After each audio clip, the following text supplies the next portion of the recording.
How is it going, you lovely lot? Welcome back and happy Monday. It's a transfer special for your viewing pleasure today. If you missed Friday's video, 4 matches live, we ended the season with a bang. A season that concluded well with us hoisting the J1 trophy. That was a little bit of a surprise in its own right, let's be real. Our team rated 11th best, severely overperformed this year, and now I have the small task of preparing for the Champions League. But of course, if you've ever managed in Japan or across Asia, you'll know the Asian Champions League starts in the summer and ends kind of the following summer. It's a bit like the English Champions League schedule. That's great for some countries.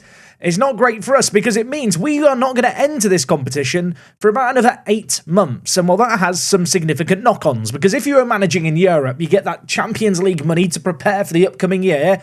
I'm not going to see any of the money from reaching the Champions League for the first time ever for about another 8 months. So with that in mind, the money that we have is purely the prize money off the league and, well, what we have here, which is not a lot. We are already up to our wage budget, and whilst I can rejig some money, the reality is, even if I rejig it a little, there's not that much money to spend. I suppose if I want to look at the silver lining, all of our first team players are contracted for at least another 2 years. So contract renegotiations aren't an immediate concern, but I do feel like if we want to improve on the team that we've got here, we're probably going to be up against the fact that any players I want to sign are going to want significant wage increases, at least over the players we've already got. And the issue is if I do go on to sign new players on bigger sums of money, all the current players are going to want to be paid similar amounts. Here is the salaries per year across J1. We have the lowest wage spend and it is not even close. The reality is that when it comes to recruitment this year, I can't realistically sign players from other J1 clubs simply because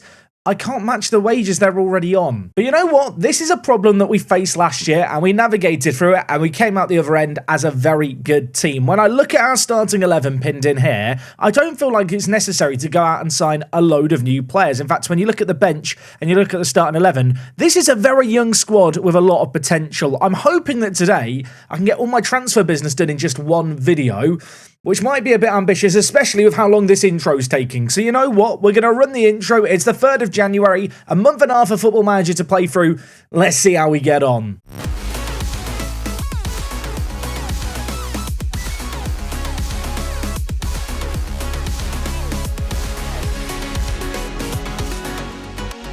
Today, by the way, is episode number 59 of Tokyo Rising. I hope you guys are continuing to enjoy the series as always, and I hope you go on to have a lovely week. Kicking things off today on Monday with this transfer special. Now, before we get into, well, the transfer plan, a couple of transfers have happened. One of these a bit weirder than the other. The first of which is Tomoyuki, who you might remember we tried to sign on deadline day in the summer, and then it failed, and then we agreed to sign him come January. He has now officially joined us, the 19-year-old slot straight into our B team. Hopefully, he's going to develop nicely there. And then as for this guy, I got an intermediary offer. I sent scouts to look at him and they were all like 5-star potential. He's the next coming of Christ. And I thought, you know what? I want a Swiss striker in Japan. That's fun. We've signed him as a free agent from Stade Lyonnais, who play in the 2nd tier of Switzerland. This guy, like I said, had 5-star potential. Now that he's joined us, the potential is a big question mark. And all of a sudden, on £2,500 a week, I feel like I'm paying him way too much. I don't even think he's going to be in the first team this year.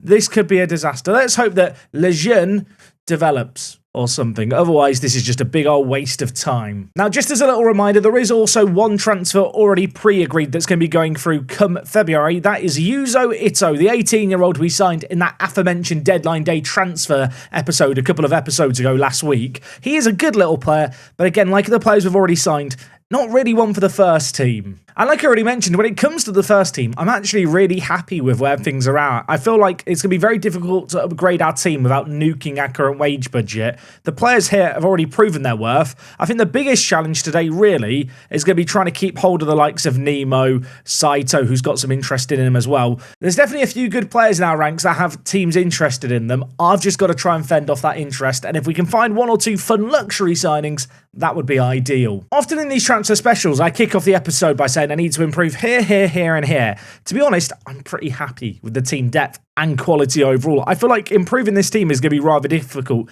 given the current financial restrictions we find ourselves under, and I feel like this is the kind of team that can now establish itself as a J1 team. The aim for the upcoming year is a top half finish. I think that's possible. That's not to say I won't be looking at intermediate offers to see what might get offered our way. In fact, you can see here there's a whole host of players that our scouts have already been looking at. One player who I did look at is Do Hyun here. He's a South Korean international. Release clause of £2.5 million. Wages aren't too outrageous either, playing for Suwon.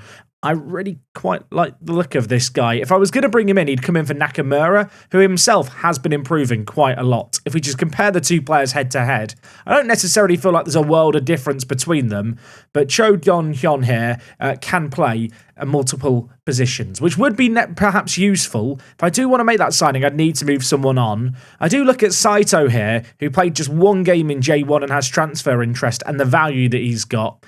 Maybe he could be someone I cash in on. In the B team as well, there's plenty of players developing nicely. Plenty of players here as well with some decent potential. Kind of looking at the valuations, there might be one or two players I look to move on. I look at someone like Ri Kuk-yong, the North Korean player that we signed a few years ago. Reality is at this point, he is not going to get near our first team. If I could get even close to £500,000 for him, that would be really, really good. I think Kinoshita here is another player who I'm just going to offer out. Truthfully, when it comes to our B team, it really exists just to try and generate some funds. So generate some funds is what I'm going to try and do, even for Jiwara here. Looked like he could be a really good player when we signed him. I do not think he has improved at all since we signed him. In fact, you could argue he's got worse. He has a half-decent valuation. We signed him for a free transfer. Let's just try and get some cash in. Okay, I've offered out a fair few youngsters there. Not sure if we'll get any interest, but generating some funds might be a good starting point today. Okay, the good news is the players have got offers. The bad news is some of these offers are nowhere near good enough. So we did get some bids for Fukuda here and Kuk-yong. I am going to let them go. The combined fee here is around £300,000.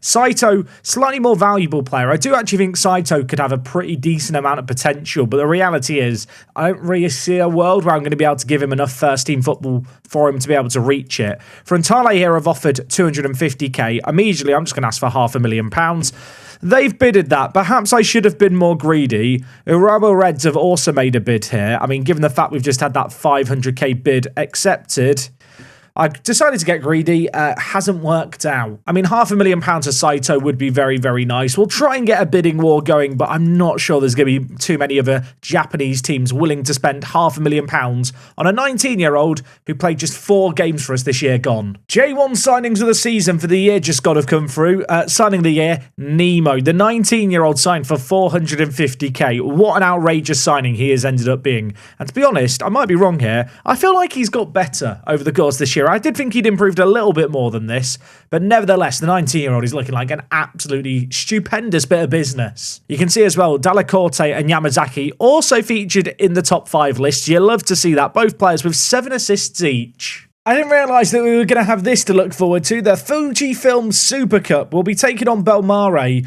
They actually won the Emperor's Cup for the year just gone. They also finished 1 point above the relegation spot, which is absolutely crazy. So they will be, I believe, playing in the Asian Champions League with us, despite the fact their media prediction is 17th. I've just noticed the season's ticked over. What is our new pre-season prediction? The answer, 9th.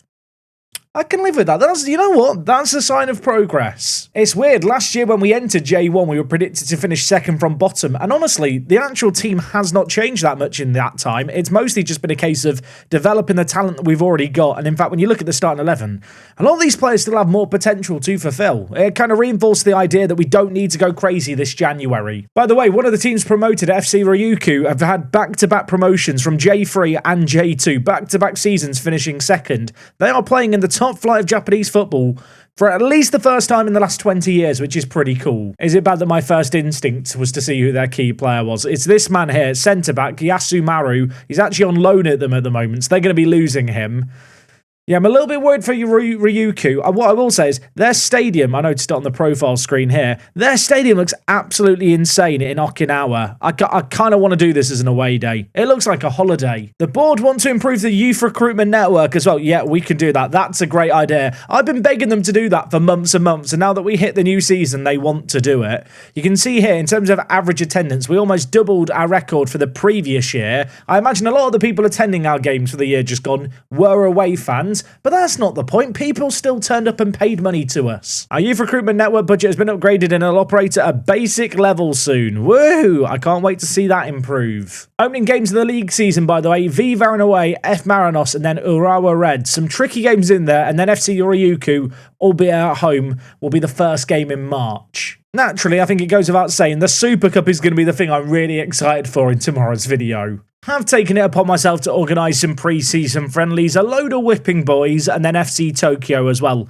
who bizarrely, we still have an affiliation with. They were relegated as we got promoted to J1. They're one of the biggest teams in Japanese football, but last year they finished 11th in J2. As a result, they've not been promoted back, but for whatever reason, we still have an affiliation with them. That probably should have been cancelled, but it hasn't been. I don't think they're going to loan me any of their players. Ah, that's annoying. Kook Hyung, who I was looking to sell, has turned down Sagan Tosu.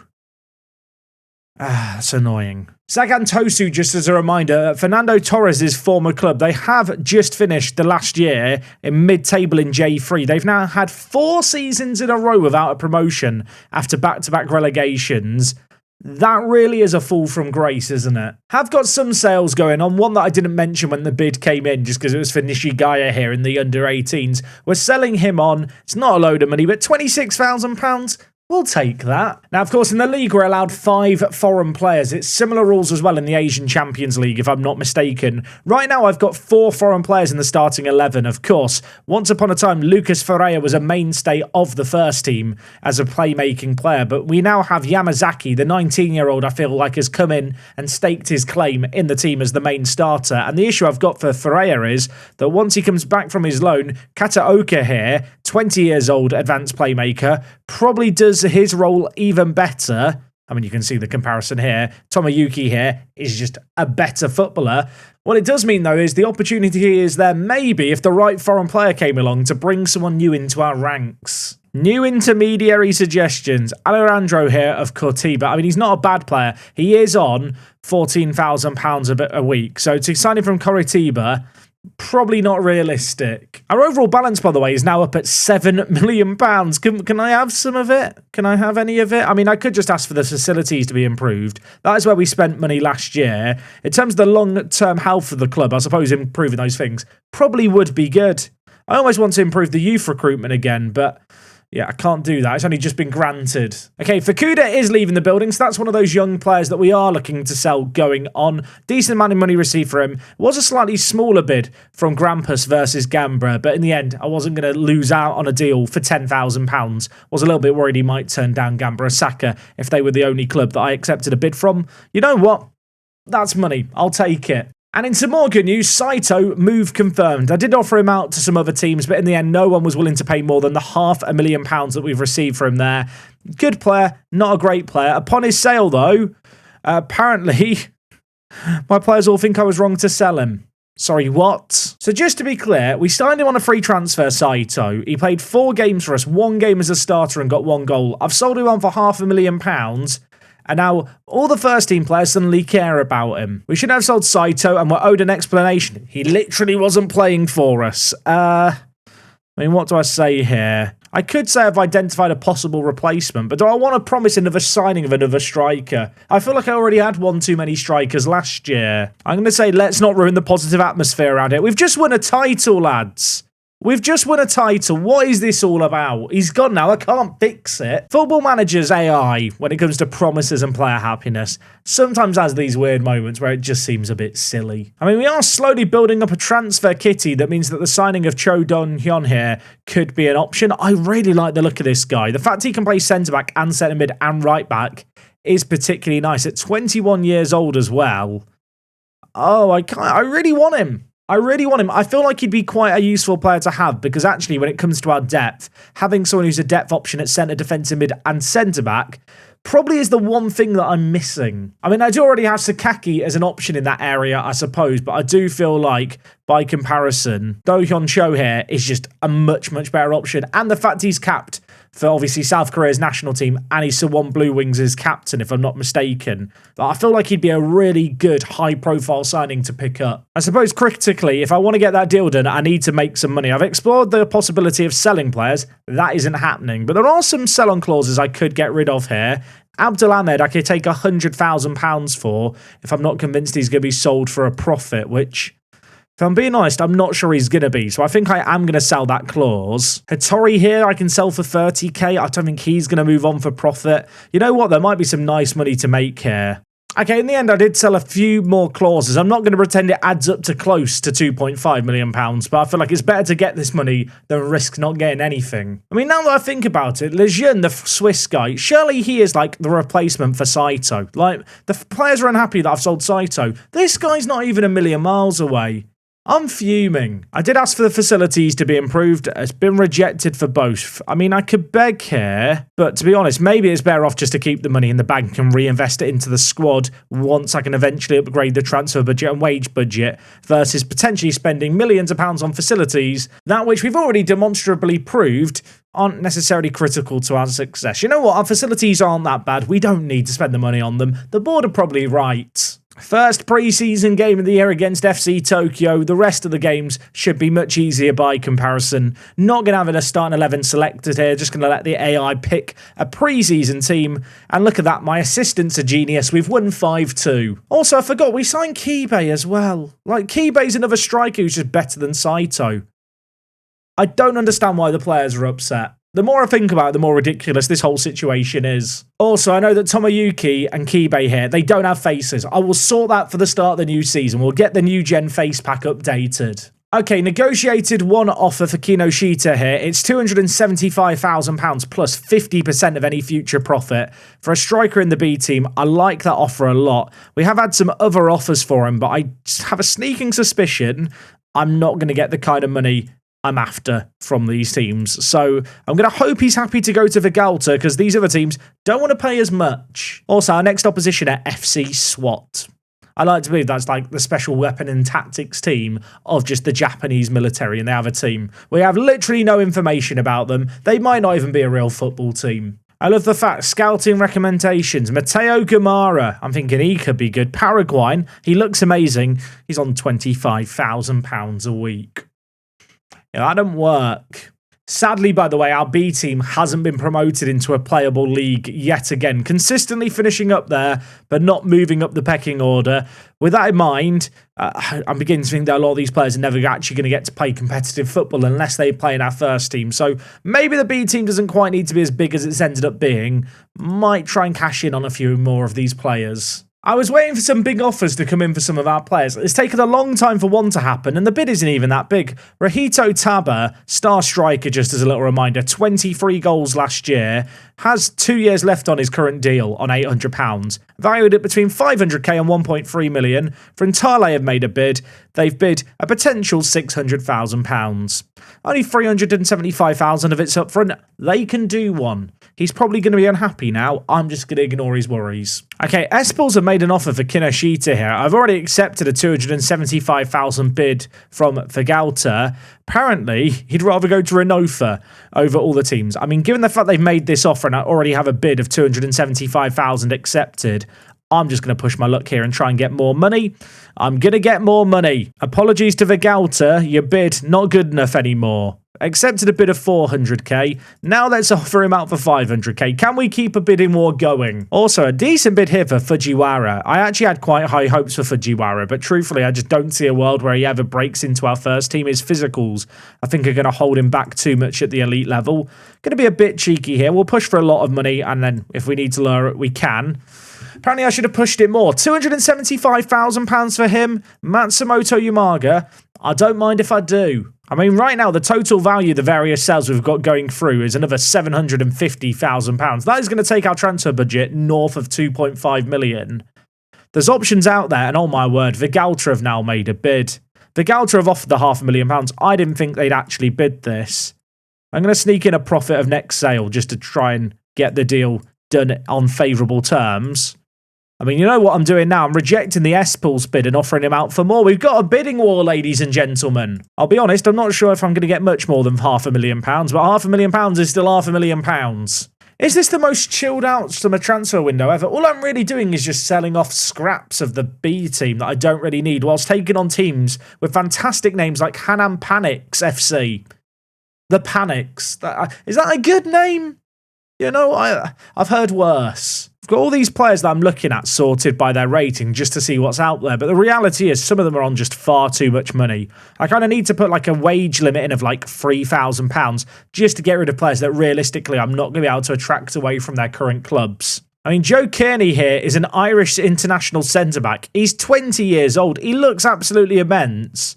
But then I look at his heading and it's not very good. I mean, everything else about him is good. It's not great, though. There's a lot to like about him, but I'm not sure he's the player we need. There's also Mazzy Lindnam. I'm not sure I need a left-back, especially with a foreign player spot. Makes no sense. I love the randomness of some of these players. A Malayan international, Bakayoko. I mean, he's good.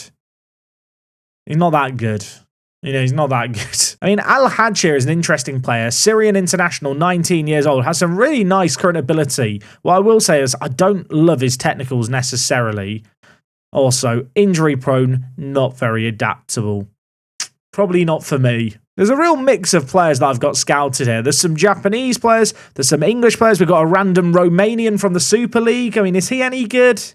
He doesn't look very good. There's got to be one player in and amongst all these random players I've got scouted who is actually really, really good. It's just a case of, can I find them? I mean, Dejphom von Udom, is a fantastic name to say. Thai player. He's a centre-back. I'll be honest, his physicals when it comes to his quickness aren't the best, but his mentals and his defending ability are absolutely outrageous.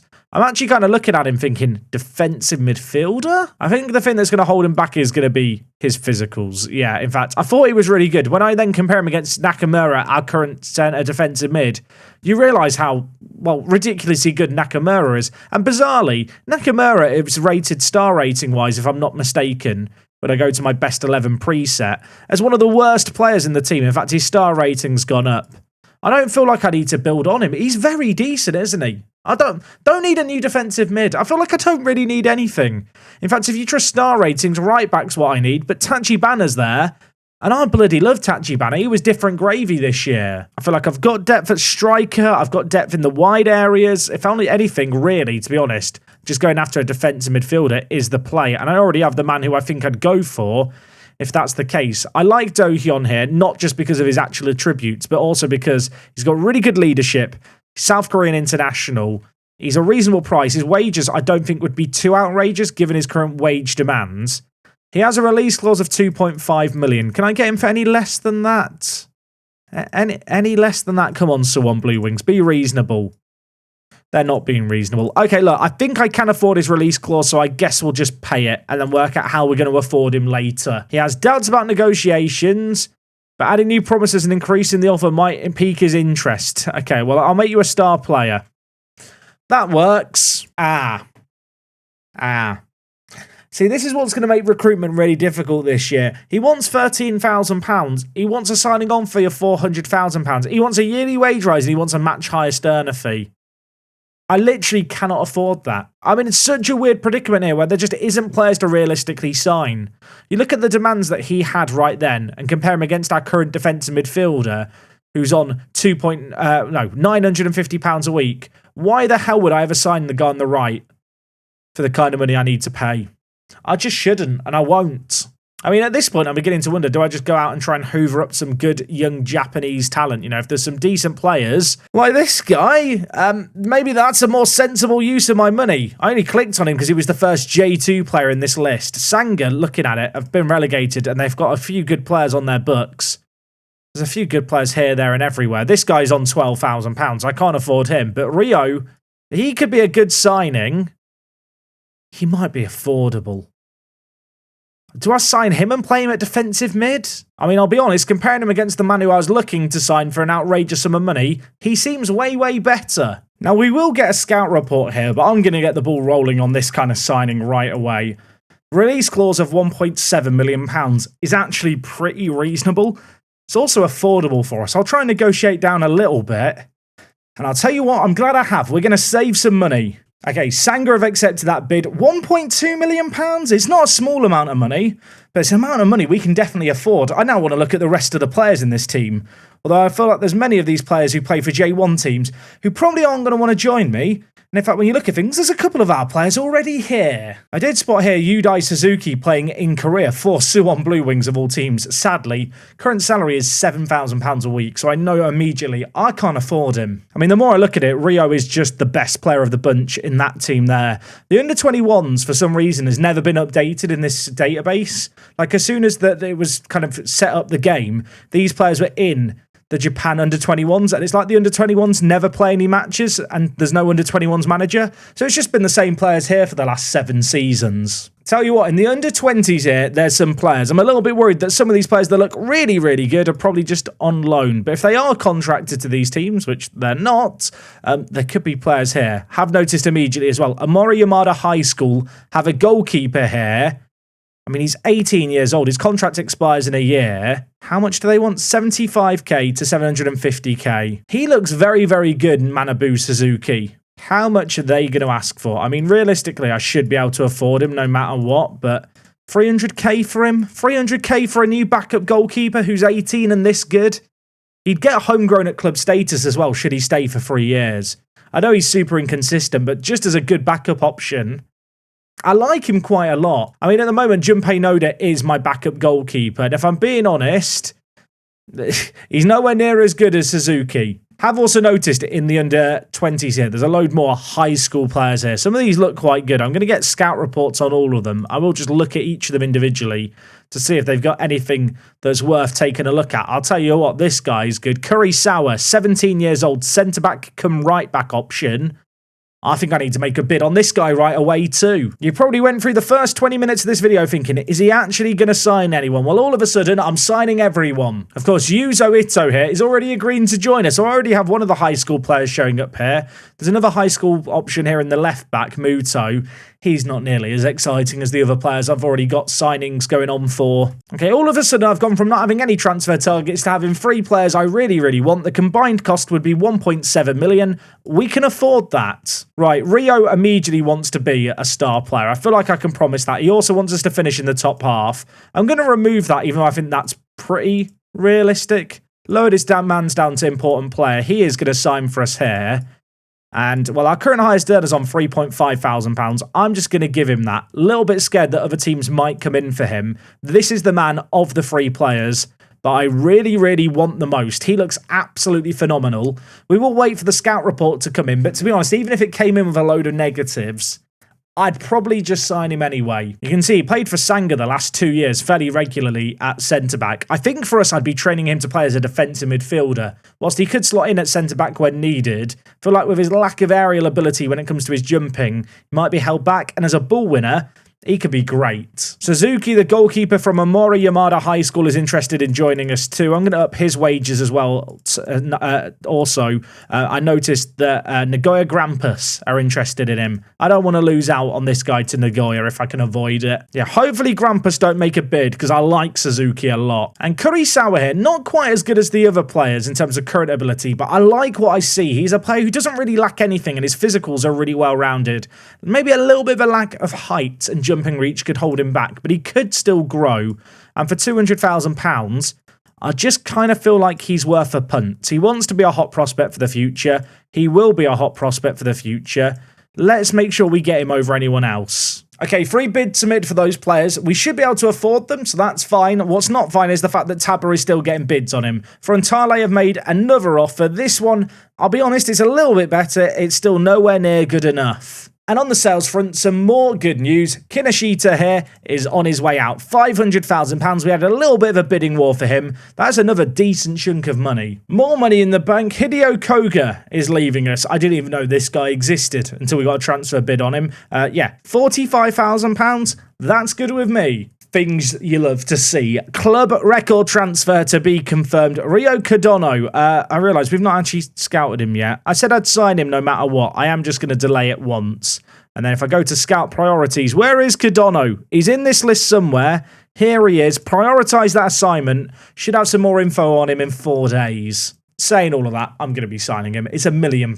It's a big boy transfer. It's the kind of transfer that a title-winning team can make, isn't it? Signing the star player of a relegated side 18 years old and he played every game for them last year. I mean, yeah, tell me more. I want him in my team. More bids for Taba Frontale. Please leave me alone. Fujiwara is leaving the building. That is almost £300,000 for this bloke. Look at those physicals. We've robbed them. And finally, some transfers in happening. Manabu Suzuki coming in to be our new backup goalkeeper. Little bit concerned about his inconsistency, but he's captain of Amori Yamada High School. Of course, we've signed so many players from them over the years. I feel like he's a good little goalkeeper.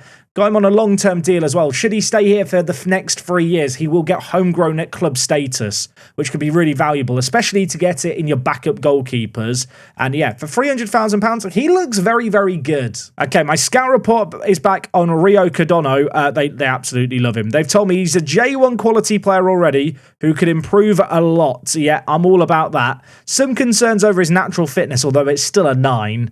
I mean, I already knew I was going to make this signing happen. Not got him fully scouted, so there could be some nasty hiddens there that I've not spotted, but I don't care. I'm too excited. I've hit accept. We've signed him for £1.2 million. Cardano here just looks like he could be so, so good. I feel like as a centre-back, his potential is always going to be a little bit limited. Saying that, I'm going to train him to play defensive midfielder as a defensive mid.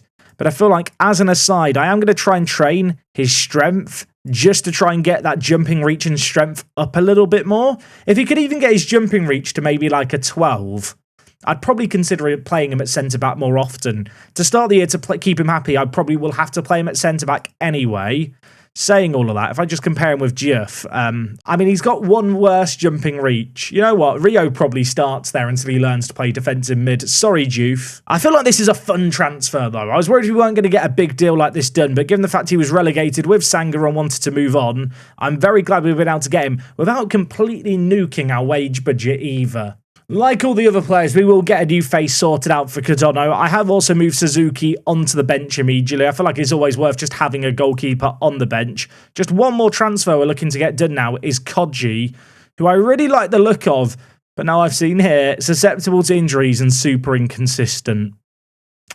That does scare me slightly. Also, question marks over his potential.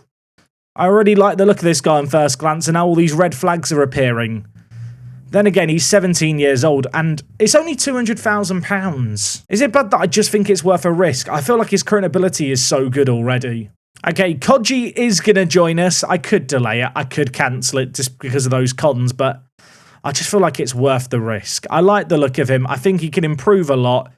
Let's see what he turns into. I feel a little bit disgusted I'm doing this to myself. I'm actually doing the squad numbers properly. No one could ever complain that I don't take this game seriously anymore. Look at that. Some of you are sat thinking it's a work of art. Some of you are sat thinking this just looks like a waste of time. I think I'm more in the column B there, but I've done it. I hope you're happy. If I just put in the best 11, it all makes sense now with the numbers. You can't even see the numbers behind their heads, but I know some people really care. So I've done it for you. Leave a like. J1 top goal scorer odds. I love this. Nemo is currently 3rd in the standings. Clearly they remember his form at the end of last year. Now Matsuyama here is a player currently in our B team. He actually has some decent value, but when I look at him, I don't feel like he's ever going to be good enough to get into our team, and we've had some fairly enticing offers here. Cerezo Osaka have made a bid. It could potentially be worth 425k, but it's all locked in. Grampus, by comparison, have offered a decent amount. I'm going to go for my typical request. I'm just going to ask for 40% of any profit and £500,000 and hope they'll just bid it. Look, I feel like Matsuyama could be a good little player, but in the context of our team, I'm never going to get more than £500,000 for him. I should take the money and run. It's weird because you probably look at Matsuyama and go, 19 years old and he's this good, he could be great. But the reality is, if we just compare him with someone like Yamazaki, who of course was our playmaker this year, who is also 19 years old, I mean, there's levels to this game. Matsuyama is not at the same level. Clubs in Japan release players. I want to look through this list of players in case there's anyone who's any good, but I know for a fact half these players, even though they're probably not even better than what I've already got, I'm not even going to be able to realistically afford, am I? Iwasaki, do you want to join us? 7 to 9k for that. No, thank you. I was sat thinking to myself, we've gone through pre-season so far without any injury. Yeah, Delacorte at left back, out for between 4 and 8 weeks. When I signed Hirao here, I thought he was going to be a bit of a utility squad man. All of a sudden, he's probably my starting left back for the year. I'm going to ask the board for more transfer and wage budget. I feel like in this year's Football Manager and last year's Football Manager, even when you have a load of money in the balance, they don't tend to update these budgets if you're still kind of in a period where the transfer window is open, following them giving you more money. But the reality is, compared to when those budgets were set, we've got so much more money now. They should be giving me more money so I can go out and sign more good young players like Rio Cardano, who's third in the J1 top young player odds. I'll tell you what, that's fun, isn't it? The top player here, Ito, plays for Gambaro Osaka. He's very, very good, isn't he? I mean, I kind of want to sign him. Apparently he had a release clause of 2.1 million. In fact, he still has a release clause of 2.1 million. I'm going to find out how much money he wants wage-wise, and I know he's going to want too much, and he's probably not going to want to join me anyway. I mean, he doesn't think we can afford him. He's very good, isn't he, Ito? Okay, bit annoying. Board of rejecting my requests. I'm not even going to bother fighting them because I kind of knew already they weren't going to give me more money. We're now at a point where I don't really know where to improve the team anymore. We've got some really good signings over the line. There's some money to spend, but at the same time, it doesn't really feel like it's maybe worth just spending it for the sake of it. So I'm looking at what's out here, kind of what we've got scouted. But to be honest, I don't see any radical changes happening between now and the Super Cup. There's a few more sales to go through that, to be honest, are worth another £800,000. So there's scope to improve the team, but I don't know where I improve it from here. What I will say is Tachi Bana is asking for a new contract here. Honda recently asked for a new contract, and he got very unhappy that I wasn't willing to give him £8,000 a week. So he might start going out on the town again. But you know what? We've been in this situation before, and we'll deal with it again. A few unhappy campers I don't think is going to ruin this team. We've just played our final pre-season game there, but because I'm not really sure who I want to sign, if anyone, and I need to sell players, and I'm conscious of the fact we're doing the whole transfer window in one episode anyway, rather than just play the next week for the sake of it, I'm going to take my time with it, off camera, come back. If there's some surprise signings, that will be fun, won't it? Not entirely sure how long today's transfer special is going to have been in the end, but I have been recording for a good old chunk of time. I certainly hope you've enjoyed it, and tomorrow, Tuesday, going to be starting a brand new season. If you got to the end of the video, leave a like down below. I'll see you guys next time for more Tokyo Rising action. Until then, rate my transfers in the comments. I'll see you guys tomorrow for more. I'm out.